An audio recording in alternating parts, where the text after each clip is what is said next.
Good morning viewers. இன்னைக்கு நம்ம என்ன பார்க்கலாம்னா, உங்களுடைய ஜெனரல் ஸ்டடீஸ் அதில் உள்ள ஒரு part history, culture, heritage and socio political movements of Tamil Nadu. அதில் ஒரு சாப்டர் தமிழ் சமூகத்தின் வரலாறு, அது தொடர்பான தொல்லியல் கண்டுபிடிப்புகள். இதை நாம இன்னைக்கு பார்க்கலாம். ரைட். வரலாறு அப்படின்னா என்னன்னா, கடந்த கால நிகழ்வுகளின் கால வரிசை பதிவு தான் வரலாறு. கடந்த கால நிகழ்வுகளின் கால வரிசை பதிவு. ஹிஸ்டோரியா என்ற கிரேக்க சொல்ல இருந்தது அந்த வரலாறு என்ற சொல் உருவானது. அதனுடைய பொருள் என்னன்னு பாத்தீங்கன்னா, விசாரிப்பதன் மூலம் கற்றல். பண்டைய மனிதர்கள் என்ன பண்ணுவாங்கன்னா, குகைகளில் வாழ்ந்தாங்க, மலை அடிவாரங்களில் வாழ்ந்தாங்க. ஸோ இந்த அவங்க வாழ்க்கை நிகழ்வுகளை பதிவு செய்வதற்காக பாறைகளில் ஓவியங்கள் வரைந்தனர். அதுக்கு பேரு தான் பாறை ஓவியங்கள். சரியா? வரலாற்று படிப்புகள் முக்கியமா ரெண்டு கீ பாயிண்ட். நாணவியல் அப்படின்னா நாணயங்கள் பற்றிய படிப்பு. இன்னொன்னு கல்வெட்டியல், கல்வெட்டுகள் அல்லது இந்த எழுத்து பொறிப்புகள் சொல்லுவாங்கல்ல, கல்லில் எழுத்து எழுதுறது, அது பற்றிய படிப்பு. வரலாற்று கால பிரிவுகளா என்ன படிக்கலாம்னா ரெண்டு விதமா பிரிக்கலாம். வரலாற்றுக்கு முந்தைய காலம், வரலாற்று தொடக்க காலம். வரலாற்றுக்கு முந்தைய காலம்னா இந்த கற்கருவிகள் பயன்படுத்தியதுக்கும் எழுது முறை அதுக்கும் முன் உள்ள காலம் சொல்லுவாங்க, அல்லது ரெண்டுக்கும் இடைப்பட்ட காலம். எழுது முறைக்கு முன் இருக்கணும், கற்கருவிகள் பயன்படுத்திய காலம் அல்லது அதுக்கு அப்புறம் இருக்கணும். இது ரெண்டுக்கும் இடைப்பட்ட காலம் தான் வரலாற்றுக்கு முந்தைய காலம். அதுல உள்ள கிடைத்த சான்றுகள் பாத்தீங்கன்னா, வரலாற்றுக்கு முந்தைய காலத்துல கற்கருவிகள், புதைப்படிவங்கள், பாறை ஓவியங்கள்.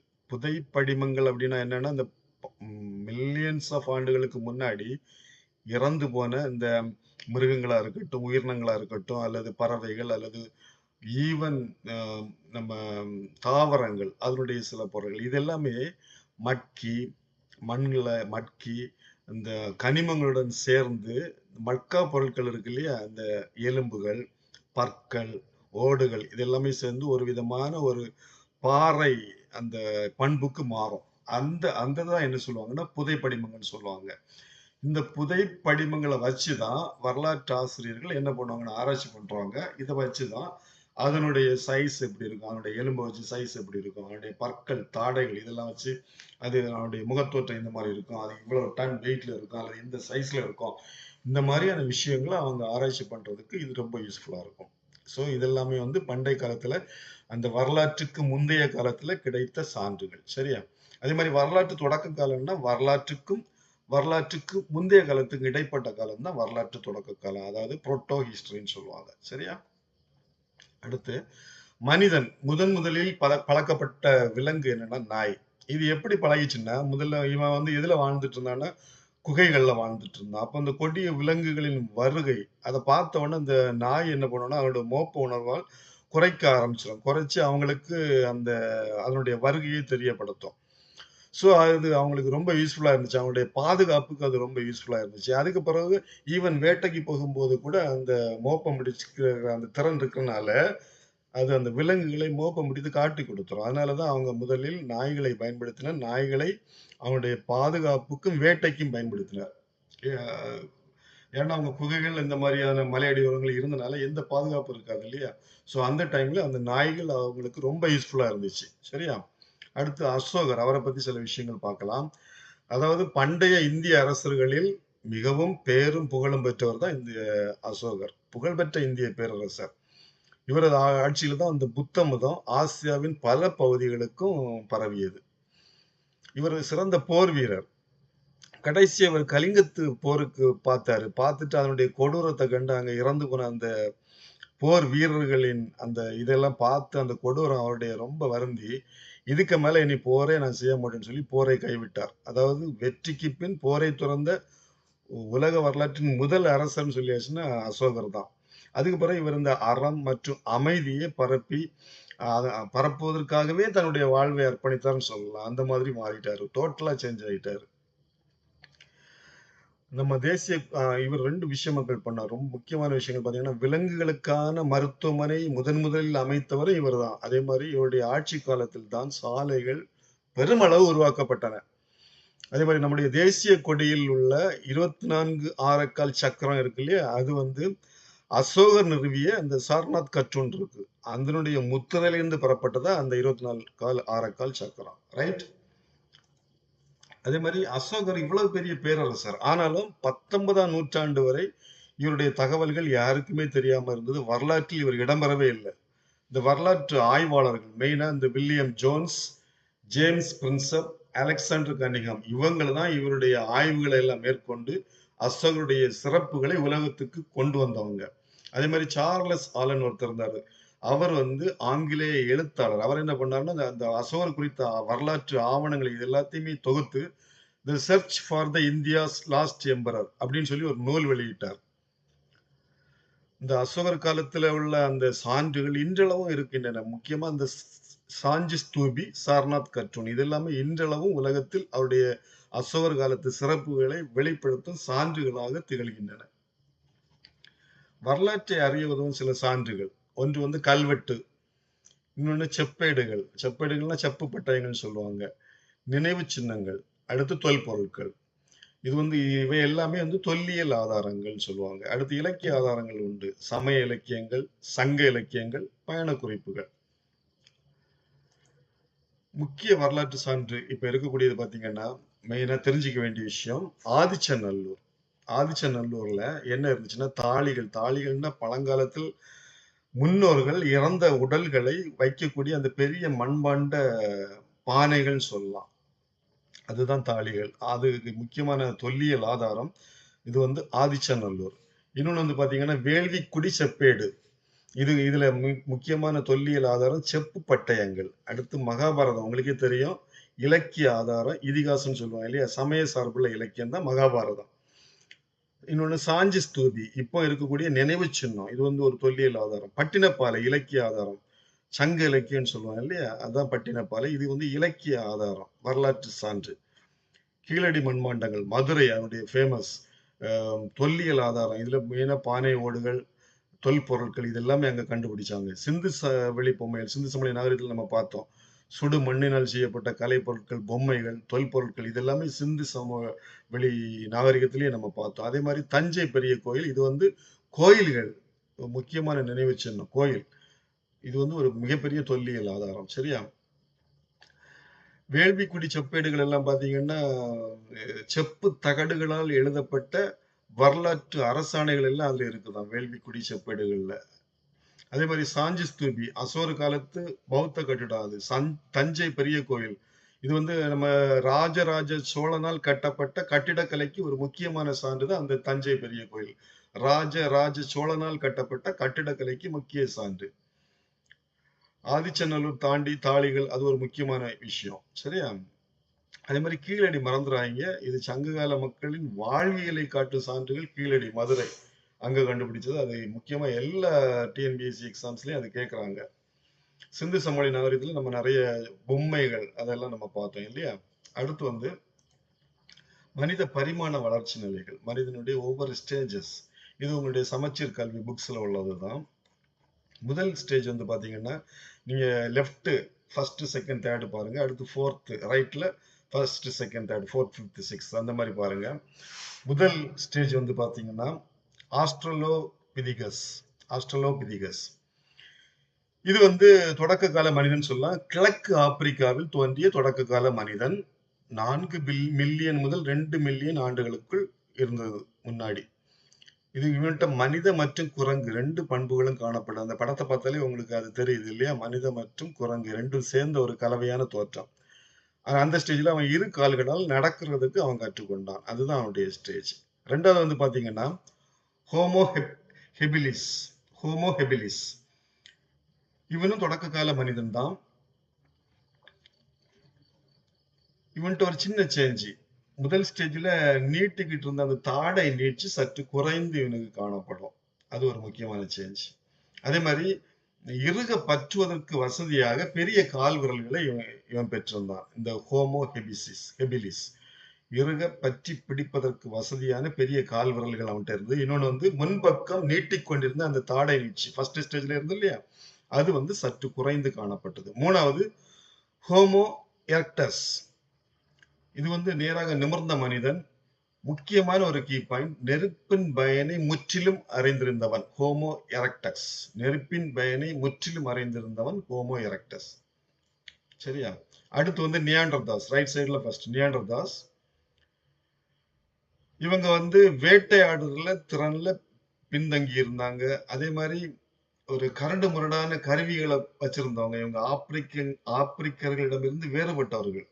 கொஞ்சம் கரடு முரடான கருவிகளை எல்லாம் வச்சிருந்தாங்க. வேட்டையாடும் திறனில் பின்தங்கி இருந்தனர். இவங்கள்ட்ட ஒரு முக்கியமான ஒரு கீ பாயிண்ட் என்னன்னா, இறந்தவர்களை புதைத்தனர். அதற்கான சான்றுகள் இன்றும் ஜெர்மனியில் இருக்கின்றனவாம். நியாண்டர்தாஸ். அடுத்து வந்து பாத்தீங்கன்னா ஹோமோசேப்பியன்ஸ். இதனுடைய முக்கியமான ஒரு கீ பாயிண்ட் என்னன்னா, சுயமாக சிந்திக்கும் முதல் மனிதன் இவன் தான், ஹோமோசேப்பியன்ஸ். நவீன மனிதன் சொல்லலாம். வேட்டையாடி உணவு சேகரித்து இவன் வாழ்ந்து வந்தான். இவங்க பிறகு இந்த ஆப்பிரிக்காவிலிருந்து இடம்பெயர்ந்து ஐரோப்பா, ஆசியா இந்த மாதிரி பல இடங்களிலும் குடியேறிய ஆரம்பித்தனர் இந்த ஹோமோசேப்பியன்ஸ். அடுத்து வந்து குரோமக்கான்ஸ். இவன் தான் நவீன மனிதன், தற்கால மனிதன் நம்ம சொல்லலாம். மனித வாழ்வின் தொடக்கம் இவன் தான். கற்கருவிகளுடன் எலும்பாலான கருவிகளையும் பயன்படுத்தினான். அதே மாதிரி நெம்புகோல் வகை கருவிகளையும் பயன்படுத்தினான். குத்தீட்டு இந்த மாதிரியான கருவிகளையும் அவன் பயன்படுத்தினான்.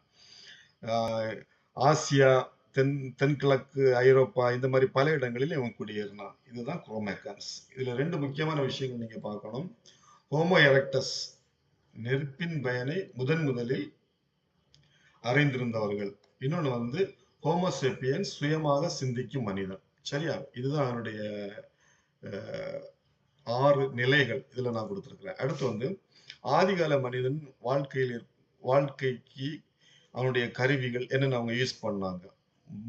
பழங்காலத்துல மனிதர்கள் வந்து நாடோடி வாழ்க்கை தான் வாழ்ந்தாங்க. எப்படின்னா ஒரு 40-50 பேர் சேர்ந்த குழுக்களாக குகைகள், மரங்களுக்கு அடியில், அதே மாதிரி மரப்பொந்துகளில், அதே மாதிரி மலை அடிவாரத்தில் இவங்க வாழ்ந்து வந்தாங்க. இவங்களுடைய மெயின் தொழில் வந்து வேட்டையாடுதல். இந்த குளிர் அந்த மாதிரியான கிளைமேட்ல தங்களை பாதுகாக்கிறதுக்காக வேண்டி விலங்குகளின் தோல்கள், மரப்பட்டை, இலைகள் இந்த மாதிரி விஷயங்களை அணிந்து வந்தாங்க. இவங்க முதலில் ஆயுதங்கள் செய்ய இந்த சிக்கி முக்கி கல்லை பயன்படுத்தினாங்க. ஒரு இம்பார்ட்டன்ட் கொஸ்டின் என்ன, சிக்கி முக்கி கல். இந்த சிக்கி முக்கி கல்ல பயன்படுத்த ஆரம்பிச்ச பிறகு இதன் மூலமாக நெருப்பையும் உருவாக்க கற்றுக்கொண்டனர். சரியா? அப்ப நெருப்பு உருவாக்குறதுனால சமைக்கிறதுக்கு, அதே மாதிரி விலங்குகளிலிருந்து தங்களை பாதுகாத்துக் கொள்வதற்கு அது அவங்களுக்கு ரொம்ப யூஸ்ஃபுல்லா இருந்துச்சு. முக்கியமா நீலகிரி மாவட்டத்துல உள்ள சில கிராமங்களில் இன்றளவு கூட தீப்பெட்டி இல்லாமல் நெருப்பு உருவாக்கும் பழக்கம் இருக்காம். அது ஒருவேளை உங்களுக்கு கேட்கல, அதனாலதான் அதை நான் கீ பாயிண்டா கொடுத்துருக்கேன். அப்புறம் சக்கரம் மற்றும் பானைகள், விவசாயம், இதெல்லாம் என்னன்னு பார்க்கலாம். சக்கரம் முதலில் மனித வரலாற்றில் கண்டுபிடிப்பு சக்கரம் தான். மனித வரலாற்றின் முதன்மையான கண்டுபிடிப்பு சக்கரம். இந்த சக்கரம் கண்டுபிடித்த பிறகுதான் களிமண் பானைகள் செய்து அவற்றை நெருப்பில் சுட்டு அதை ரொம்ப ஸ்ட்ரென்தன் பண்ணாங்க. அதே மாதிரி இந்த தாவரங்களின் சாற்றை கொண்டு பாறை ஓவியங்களுக்கு வண்ணங்கள் தீட்ட ஆரம்பிச்சாங்க. சரியா? அப்புறம் மழைக்காலத்துல தானா ஏதாவது இந்த விலங்குகள் இது மாதிரி அல்லது பறவைகள் சாப்பிட்டுட்டு போடுறாங்க இல்லையா, அந்த விதைகள் முளைக்கிறத பார்த்தாங்க. முளைக்கிறத பார்த்த உடனே தான் அவங்களுக்கு இந்த விவசாயம் அது செய்யணும் அப்படிங்கிற ஒரு எண்ணம் அவங்களுக்கு தொடங்கிச்சு. அதுக்கு பிறகு ஆடு மாடுகள், விலங்குகள், இந்த மாதிரியான ஆடு மாடு கோழி இந்த மாதிரியான வளர்க்கறதுக்கு வளர்க்குற ஸ்டேஜுக்கு போறாங்க. அப்புறம் முக்கியமான ஒரு விஷயம், உழவு தொழிலுக்கு அவங்களுக்கு கலப்பை கண்டுபிடித்தது ரொம்ப யூஸ்ஃபுல்லா இருந்துச்சு. சரியா? ஸோ இந்த கலப்பை கண்டுபிடித்த பிறகு விவசாயம் வந்து பன்மடங்கு வளர ஆரம்பித்தது. சரியா? முதல் முக்கியமான விஷயம் சக்கரம் கண்டுபிடிப்பது. அதுதான் மனித வரலாற்றிலேயே முதன்மையான கண்டுபிடிப்புன்னு சொல்லலாம். அதுக்கு பிறகுதான் களிமண் பானைகள், அதை ஸ்ட்ரென்தன் பண்ணாங்க. பாறை ஓவியங்களுக்கு பல வண்ணங்கள் தீட்டினாங்க. அதே மாதிரி விவசாயம், ஆடு மாடு கோழி வளர்ப்பு இந்த மாதிரியான விஷயங்கள்ல கான்சென்ட்ரேட் பண்ணாங்க. கலப்பை கண்டுபிடிப்பு விவசாயத்தை பெருமளவு வளர்த்தியது. அதே மாதிரி இந்த விவசாயம் வளர ஆரம்பிச்ச பிறகு ஆட்டோமேட்டிக்கா என்ன வரும்னா உபரி பொருட்கள் வர ஆரம்பிச்சிடும். நிறைய விளையும் பொழுது தேவைக்கு அதிகமான வருது இல்லையா, அதுதான் உபரி. அப்ப அதை வந்து அடுத்த குழுக்களுக்கு அவங்க பரிமாற்றம் செய்வாங்க. அவங்கள்ட்ட இருந்து இவங்களுக்கு தேவையானதை வாங்குவாங்க. இந்த சிஸ்டத்துக்கு பேர் தான் பண்டமாற்று முறை அல்லது பேட்டர் சிஸ்டம் சொல்லலாம். சரியா? அதுக்கு முக்கியமான காரணம் அந்த விவசாயத்தினுடைய வளர்ச்சி. இந்த பேட்டர் சிஸ்டம் தான் முதல் என்ன சொல்றது வணிகம்னு சொல்லலாம். முதல் வணிக முறைன்னு நம்ம சொல்லலாம் இந்த பேட்டர் சிஸ்டத்தை. சரியா? அடுத்து தமிழ்நாட்டின் பாறை ஓவிய தளங்கள் எங்கெல்லாம் இருக்குன்னு பாத்தீங்கன்னா, கீழ்வலை, அதாவது விழுப்புரம் மாவட்டம், உசிலம்பட்டி மதுரையில, குமுதிப்பதி கோவையில, மாவடைப்பு கோவை, பொறிவரை நீலகிரி இந்த மாதிரியான இடங்கள்ல இந்த தமிழ்நாட்டின் பாறை ஓவிய தலங்கள் இருக்கு. இதுல பாத்தீங்கன்னா தெரியும். கீழ்வலை அது விழுப்புரத்துல அந்த பாறை ஓவியங்கள் வித்தியாசமா இருக்கு பாருங்க. உசிலம்பட்டியில ஒயிட் நிறத்துல பாறை ஓவியங்கள் இருக்கு. குமுதிப்பதியில ஏதோ ஒரு விலங்கு ஷேப் இருக்கு. மாவடைப்புலயும் அதே மாதிரிதான் ஒரு விலங்கு ஷேப் இருக்கு. பொறிவரை அதாவது கரிக்கையூர் நீலகிரி மாவட்டத்துல ஒண்ணு வந்து ஒரு விலங்கினுடைய ஷேப் பாறை ஓவியமா இருக்கு. இன்னொன்னு வந்து வேட்டையாடுறது பாறை ஓவியமா இருக்கு. பாத்தீங்களா? அடுத்து தமிழ்நாட்டின் சில பண்டைய நகரங்கள் என்னென்ன அப்படின்னு சொல்லி பார்க்கலாம். முதல்ல வந்து பூம்புகார். இது வந்து சோழ துறைமுக நகரம் தான் பூம்புகார்னு சொல்லலாம். காவிரி கடல் கலக்கிற இடத்துல இருக்கு. காவிரி ஆறு கடலோடு கலக்கும் இடத்தில் இருக்கு. அது இப்போதைய இடம் வந்து எந்த இடம் பார்த்தீங்கன்னா மயிலாடுதுறை அருகே அது அமைந்திருக்கு. இதுக்கு வேற 2 பேர் உண்டு. புகார் அல்லது காவிரி பூம்பட்டினம். இந்த 2 பேர்களும் இதுக்கு உண்டு. இது வந்து சோழ அரசின் துறைமுக நகரம் தான் பூம்புகார். ரைட். இந்த பூம்புகார் நகரத்துடைய இந்த வணிக சிறப்பு வந்து சிலப்பதிகாரம், மணிமேகலை, பட்டினப்பாலை இந்த மாதிரியான நூல்கள்ல நீங்க பார்க்கலாம். அது மெயின் ஒரு இம்பார்ட்டன்ட் திங் என்னன்னா சிலப்பதிகார நாயகி கண்ணகி உங்களுக்கு தெரியும். கண்ணகியின் தந்தை பேர் மாநாயகன். அதனுடைய அர்த்தம் என்ன தெரியுமா? பெருங்கடல் வணிகன். அதே மாதிரி கோவலனின் தந்தை வந்து மாசாத்துவன். அதனுடைய அர்த்தம் வந்து பெரு வணிகன். இதன் மூலம் பெரு வணிகர்கள் நிறைந்த பகுதி தான் இந்த பூம்புகார் அப்படிங்கிறது ஒரு ப்ரூஃப். இது ஓப்பன் ப்ரூஃப் அப்படின்னு சொல்லலாம். அதே மாதிரி பூம்புகார்ல உள்ள வணிகர்கள் எல்லாம் நேர்மைக்கு பேர் பெற்றவர்கள். அதாவது நேர்மையா தான் வணிகம் செய்யணும் அப்படிங்கிறதுல அவங்க தெளிவா இருந்தாங்க. கூடுதலான விலைக்கு பொருட்களை விற்பது தவறு என்று எண்ணவங்க. சரியா? அதே மாதிரி இவங்க என்னென்ன இறக்குமதி பண்ணாங்கன்னு பாத்தீங்கன்னா கடல் வழியா குதிரைகளை இறக்குமதி பண்ணாங்க. தரை வழியா கருமிளகு. அதே மாதிரி வடமலை வழியாக தங்கம். அதுக்கு பிறகு அது மெருகூட்டப்பட்டு திரும்பவும் அதை ஏற்றுமதி பண்ணாங்க. மேற்கு தொடர்ச்சி மலை வழியா சந்தனம், தென்கடல் வழியா முத்து, கிழக்கு பகுதி வழியா பவளம், ஈழம் வழியா உணவுப் பொருட்கள் எல்லாத்தையும் அவங்க இறக்குமதி பண்ணாங்க. இவங்க ஒரு நகர கட்டமைப்பு முக்கியமா வீடுகள் எல்லாம் தெருக்கள் எல்லாமே ஒழுங்கா நேரான வடிவுகள் எல்லாம் அமைக்கப்பட்டிருக்கும். அதே மாதிரி ஒரு மிகப்பெரிய கப்பல் கட்டும் மற்றும் செப்பனிடம் தளமும் இங்க இருந்தது. சரியா? அடுத்த சிட்டி பாத்தீங்கன்னா தமிழ்நாட்டின் சிட்டி மதுரை. அது நமக்கு தெரியும். முக்கியமா மதுரைக்கு இன்னொரு பேர் வந்து வணிக நகரம்னு சொல்லலாம். இன்னொன்னு வந்து தூங்கா நகரம்னு சொல்லலாம். பாண்டியர், சோழர், நாயக்கர் இவங்க எல்லாமே ஆட்சி செய்த நகரம் தான் இந்த வணிக நகரம் பண்டைய காலத்துல. இன்னொன்னு சொல்லுவாங்க தெரியுமா? சங்கம் அமைத்து தமிழ் வளர்த்தது இதுன்னு கேட்டா மதுரை. தூங்க நகரம் ஏன் இந்த பேர் வந்துச்சுன்னா பகல் நேர அங்காடி ஒண்ணு இருக்கு. அதுக்கு பேர் நாளங்காடி. இரவு நேர அங்காடி அல்லங்காடி. இந்த 2 நேரத்திலயும் ஈவன் பெண்கள் கூட எந்த பயமும் இல்லாம தேவையான பொருட்களை வாங்கி செல்லலாம். இந்த 24 மணி நேரம் அந்த அங்காடிகள் வேலை செய்யறதுனால 24 மணி நேரமும் அந்த 2 அங்காடிகளும் வேலை செய்யறதுனாலதான் என்னுடைய பெயர் வந்து தூங்கா நகரம். இங்க முக்கியமா வேற சில விஷயம் என்னன்னா வணிகம் என்னன்னா தொண்டியிலிருந்து அயில் சந்தனம் போன்ற நறுமண பொருட்கள் இங்க இறக்குமதி பண்ணாங்க. அதே மாதிரி இஸ்ரேல் அரசர் சாலமன் ஒருத்தர் இவங்க துறைமுக நகரம் இருக்கு கொற்கைக்கு அருகிலுள்ள ஒவ்வொரு என்னும் இடத்துல இருந்து முத்துக்களை இறக்குமதி செய்தாராம். முக்கியமான ஒரு விஷயம் மதுரையில் ரோமானிய நாணயங்கள் தயாரிக்கும் தொழிற்சாலை இருந்தது. அதே மாதிரி புறநாட்டு நாணயங்கள் அங்க அச்சடிக்கப்பட்டது அந்த காலத்திலேயே. சரியா? சோ மதுரையை பொறுத்த வரைக்கும் தூங்கா நகரம், பெண்களுக்கு பாதுகாப்பான நகரம். தூங்கா நகரம் ஏன் பேர் வந்துச்சுன்னா நாளங்காடி அல்லங்காடி அப்படின்னு சொல்லி 2 அங்காடிகள் 24 மணி நேரமும் ஓப்பனா இருக்கும். அதனாலதான் அதனுடைய பேர் வந்து தூங்கா நகரம். சரியா? அடுத்து வந்து காஞ்சிபுரம். காஞ்சிபுரம் முக்கியமா 3 விஷயம் சொல்லலாம். கல்வி நகரம், கோயில்களின் நகரம், ஏரிகளின் மாவட்டம். இது முக்கியம் 3 கீ பாயிண்ட். கல்வி நகரம் முதலில் ஏராளமான பள்ளிகள் இங்குதான் அமைக்கப்பட்டன. சமண பள்ளிகள், சமண மாணவர்களுக்கு, புத்த பள்ளிகள், புத்த மாணவர்களுக்கு இந்த மாதிரி கல்வியில் சிறப்புற்று இருந்த நகரம் தான் காஞ்சி.